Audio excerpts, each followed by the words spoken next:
Record collecting is on the rise. In 2022, vinyl sales surpassed CD sales for the first time in 35 years. And like many, my collecting has just begun. Come along with me on my first year of collecting as I talk with other vinyl collectors, local record store owners, as well as bands about what makes them spin. This episode, we stop in at T&T. We'll get a full load of eye candy from cover art to colored vinyl. We'll talk community connection through vinyl with Dave and Sammy, and we'll go hunting for Easter eggs with Windsor's heaviest band, Cellos. I'm Six Langman, and this is Spinning Stories. My morning ritual usually starts with me making a pot of coffee, choosing a record to listen to, and putting it on the turntable I bought from Dave Hunter, the man I blame for putting me in this vinyl situation. It's like an addiction. It's like a vinyl addiction. Most mornings start like this, but Sundays are even more special because of Dave and his son Sammy. Other side, yeah, just like that.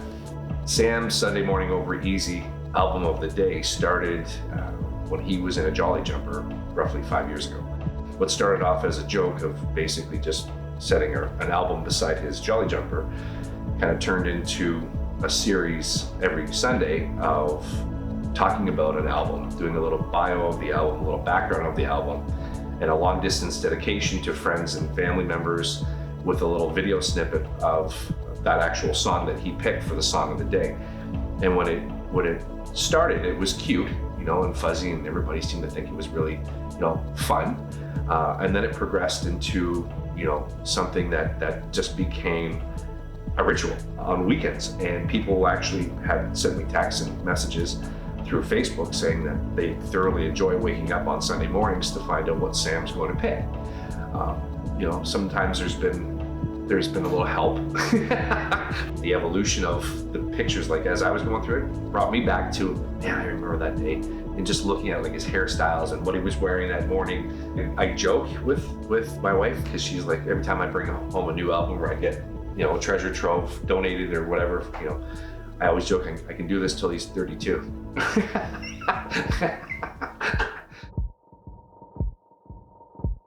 There's people that hear music, and there's people that listen to music. There's a difference. You hear the music or you listen to the music. Music is powerful. It's got emotions. You can hear a song put you in a great mood. Remember a time, a date when something happened. Those that really listen to music, it's powerful, man. I'm always looking. It doesn't matter what city I'm in, province, state. I go into vinyl shops. I'm always hunting for records too. Just like people that walk into my store are looking, I'm out in other places and I'm always looking too. Always. People come in looking for 40 and 50-year-old records, and they got to be mint. They want them mint. These records were played. We enjoyed them. I don't know how many records I have. Everyone's got their name on it. It was a thing back then. You go to a party, you brought your record, you put your name on it because you wanted your record back, man.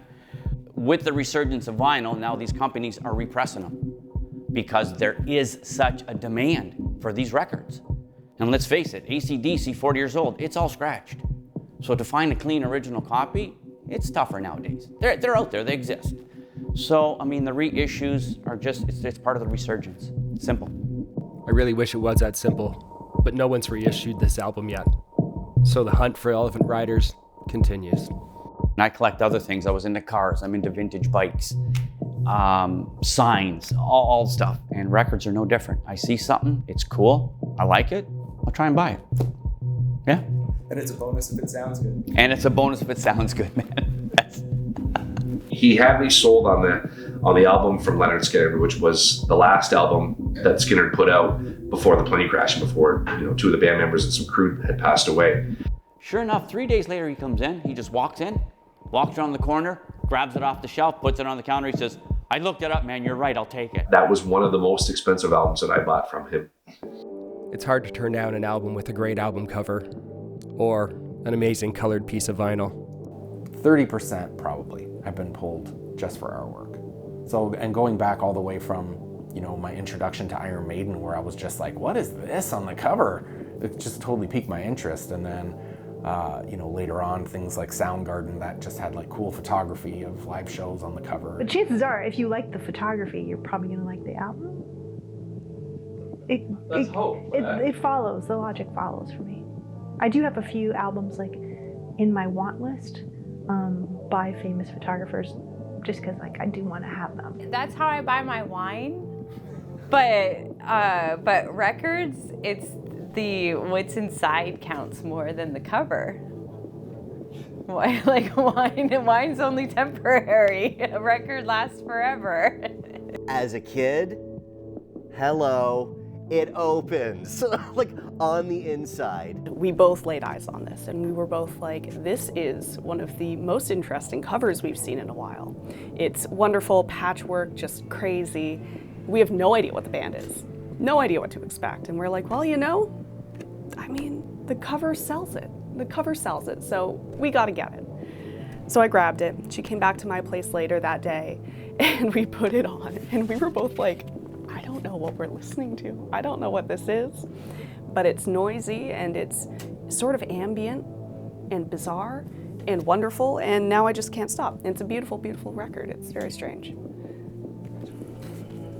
This Explosions in the Sky album. So obviously just from the record case itself, it's pretty sweet. But then this comes off and you get this like path of a building that starts to form from the outside to the inside, and it unfolds into this big house. It turns the outside of the house into the inside of the house. So like I thought the artwork on this was insane. I've got a really great 7-inch collection from the band Stars as well. That comes in a nice box. Do you have that one with all the different colored vinyl?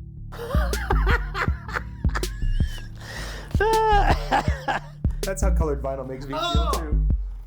Huh? I said that's how colored vinyl makes me feel too. Oh my god, this is just funny. Bubblegum? Yes, please. What the fudge? Oh my god, you're gonna shit over this. This vinyl is silly. Yup. Holy shit. That's like almost iridescent, hey? It's also a work of art. This is a thing of beauty, and I bought it based solely. I didn't even care what song it was. I'm like, I just want that record. That one, please, that one, because it's just so gorgeous. And it matches the music too, right? Triptides. It's very psychedelic. Oh! Cellos? I got that one. You have this tiny guy? Yeah. Tom actually, the last time I was at Fog, was like, look at this! And he had a version that's slightly different than this one, but yeah, we just like made stencils and spray painted the label on there. So super DIY. We had a little assembly line going and made our own stencil. And this thing is dirty. Could use your record cleaning machine there for this one. I'm Kyle Marchand from Cellos, guitarist, vocalist, band dad. I've played many other bands too over the years, but Cellos is like really my baby compared to the other bands I've played in.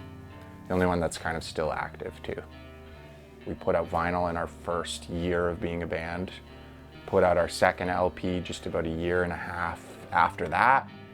So very active right from the get-go, immediately like ready to do vinyl. That was like first time we got together, we were like, we're gonna make a record.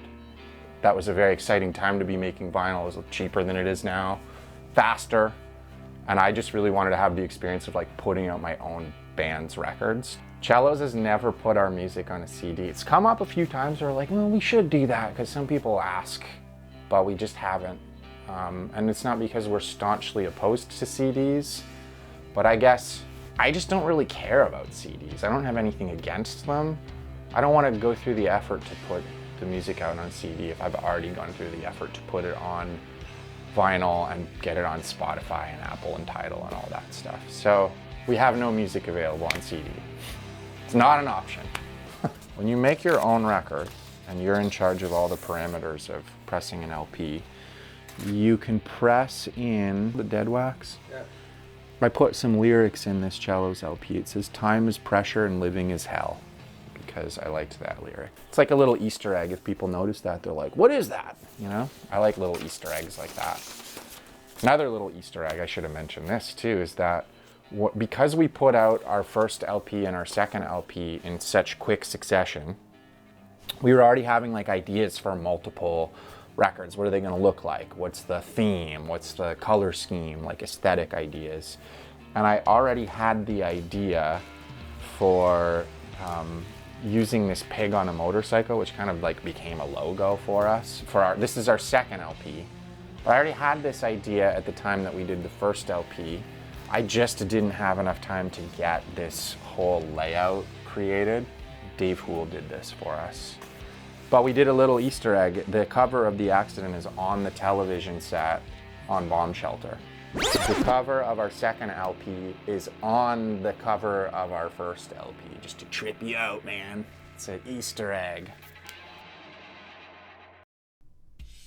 Join me next time as we get artistic with crate digging, we get geeky about cleaning, and we'll examine the results of our lathe cut x-rays.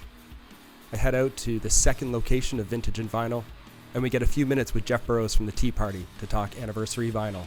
All this and more on the next Spinning Stories.